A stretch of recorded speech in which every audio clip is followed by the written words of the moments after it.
అయితే ఛాలెంజ్ ఓకేనా? సరే, రేపే మనం కబడ్డీ పోటీ పెట్టుకుందాం.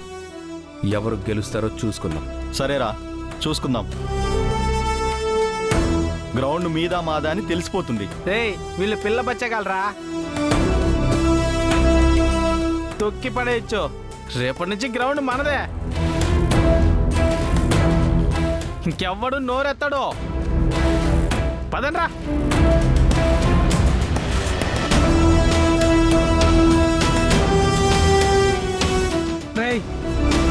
ఎట్టి పరిస్థితుల్లో మనం గెలవాలరా.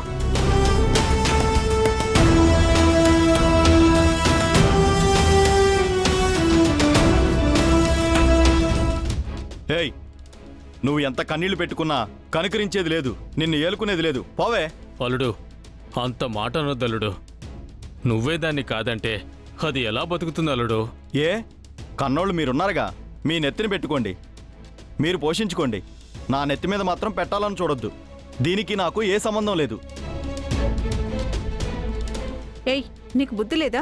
కన్న కొడుకుని పట్టుకొని నా కొడుకు కాదంటున్నావు. ఏంటమ్మా మాట్లాడుతున్నావు? కన్న కొడుకై ఉంటే వాడి నా కొడుకని నెత్తిని పెట్టుకునేవాడిని, కానీ వాడు నా కొడుకు కాదు. అందుకే దీన్ని నేను ఏలుకోనని చెప్తున్నా. ఏం మాట్లాడుతున్నావయ్యా? మీ ఇద్దరు భార్య భర్తలైనప్పుడు ఆ పిల్లోడు మీ పిల్లోడే కదా, ఇప్పుడు కొత్తగా ఏంటి? అమ్మా, మేము ఎప్పటి నుంచో ఈ వీధిలోనే ఉంటున్నాం. రోజు మమ్మల్ని చూస్తూనే ఉన్నావు. నన్ను చూడు ఎలా ఉన్నానో, ఎర్రటి ఎరుపు. అది చూడు ఎలా ఉందో, తెల్లటి తెలుపు. వీడు చూడు ఎలా ఉన్నాడో, బొగ్గులాగా. అయితే నా ఎరుపు రావాలా లేదా దాని తెలుపు రావాలా? ఈ నలుపు ఎక్కడి నుంచి వచ్చింది? అందుకే వీడు నా కొడుకు కాదు, వీడు నాకు పుట్టలేదు.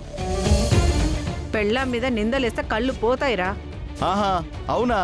మరి నేను వేసేది నిందలైతే నా కళ్ళు పోవాలిగా. ఇంకా పోలేదు అంటే మరి నేను మాట్లాడేది నిజమేగా.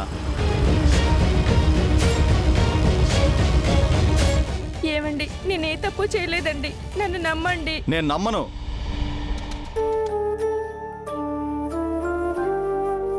నమ్మనంటే నమ్మను. ఏంటండి, ఏంటి గొడవ? చూడమ్మా, ఇది నా ఒక్కగానొక్క కూతురు. వీడు దాని బిడ్డ. ఈ ఎదవ దాని భర్త. పెళ్లి చేసుకున్నాడు, కాపురం చేశాడు, బిడ్డని కన్నాడు. ఈ బిడ్డ నాకు పుట్టలేదు, ఇంకెవరికో పుట్టాడు, నిన్ను వదిలేస్తానంటున్నాడమ్మా. అదేంటి? ఆయన ఎర్రగా ఉన్నాడు, నేను తెల్లగా ఉన్నాను. కానీ బిడ్డ నల్లగా ఉన్నాడు కాబట్టి వీడు నాకు పుట్టలేదు అంటున్నాడండి. ఎంతమంది ఎన్ని రకాలుగా నచ్చ చెప్పినా వినట్లేదండి. ఒరేయ్, పిల్లలకు ఒక్కొక్కసారి పూర్వీకుల రంగు పోలికలు వస్తాయి. పూర్వీకుల పోలికలు వస్తాయి, పులిహార పొట్లాలు వస్తాయి అంటే నేను నమ్మను. ఈ మాట ఇక్కడ కాదు, పోలీస్ స్టేషన్లో కూర్చోబెట్టినా అదే చెప్తాను, కోర్టులో నిలబెట్టినా అదే చెప్తాను. దానికి నాకు ఏ సంబంధం లేదు. ఆ బిడ్డ నాకు పుట్టినోడు కాదు. ఆయనంత గట్టిగా చెప్తున్నాడంటే నిజమే అయ్యుండొచ్చు కదా.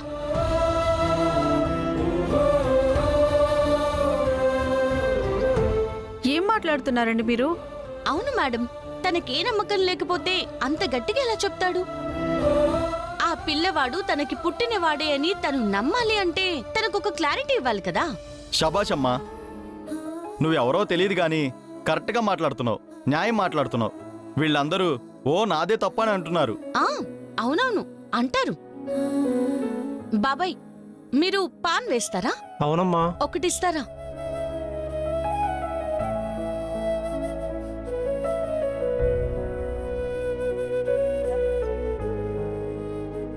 పాన్ దేనికండి? పాన్తోనే ఒక క్లారిటీ వస్తుందండి. ఈ పాన్ చూసారా? ఆకులు ఏ కలర్లో ఉన్నాయి? పచ్చ రంగు. వక్కలు? నలుపు రంగు. మరి దీంట్లో రాసిన సున్నం? అది కూడా తెలియదేంటమ్మా? తెల్ల రంగు. శబాష్, ఇదిగోండి, ఇప్పుడు పాన్ వేసుకోండి.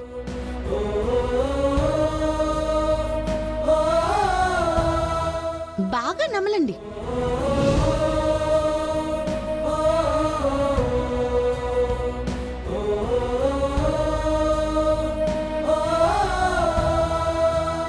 బాగా నమలారా? ఇప్పుడు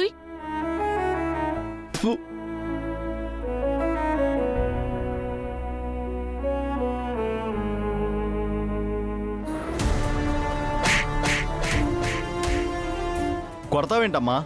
నువ్వే కదా ఉయ్యమన్నావు. ఉయ్యమన్నాన్రా, కానీ నువ్వేసుకున్నాకేమో పచ్చ రంగు, అందులో ఉన్న సున్నమేమో తెల్ల రంగు, వక్కలేమో నలుపు రంగు. అయితే పచ్చ, నలుపు లేదా తెలుపు కదా ఉయ్యాలి. ఎరుపు రంగు ఎందుకు సవ్రా? ఓ నువ్వు భలే దానిలా ఉన్నావు అమ్మా.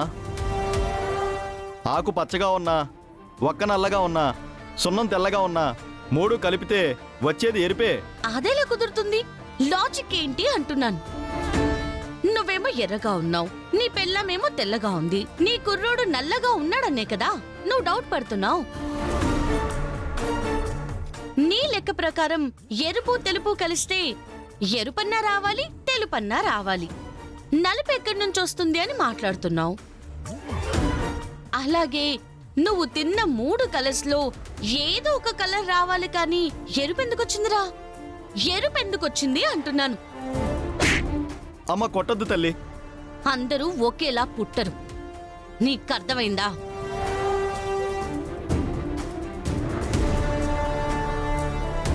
సారీ అమ్మా, రంగు నన్ను మోసం చేసిందే కానీ దాన్ని అనుమానించాలని కాదు. అయితే తననెప్పుడు అనుమానించావు కదా, అనుమానించను. తనతోనే కలిసుంటావు కదా. కలుసుంటాను. అరెరెరె, రారారా. నీ కొడుకునెత్తుకో.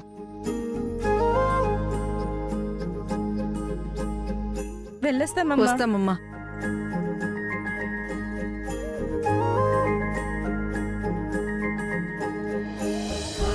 ఎక్స్క్యూజ్ మీ, ఎస్, మీ పేరు?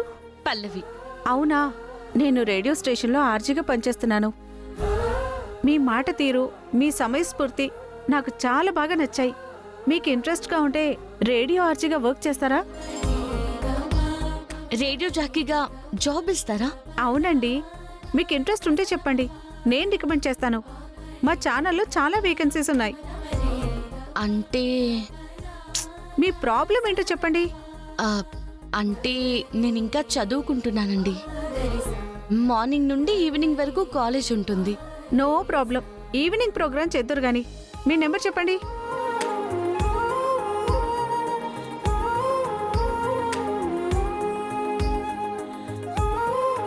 నా నెంబర్ మీకు సెండ్ చేశా, ఈమెయిల్ ఐడి కూడా పంపించా. మీ డీటెయిల్స్ మొత్తం నాకు షేర్ చేయండి.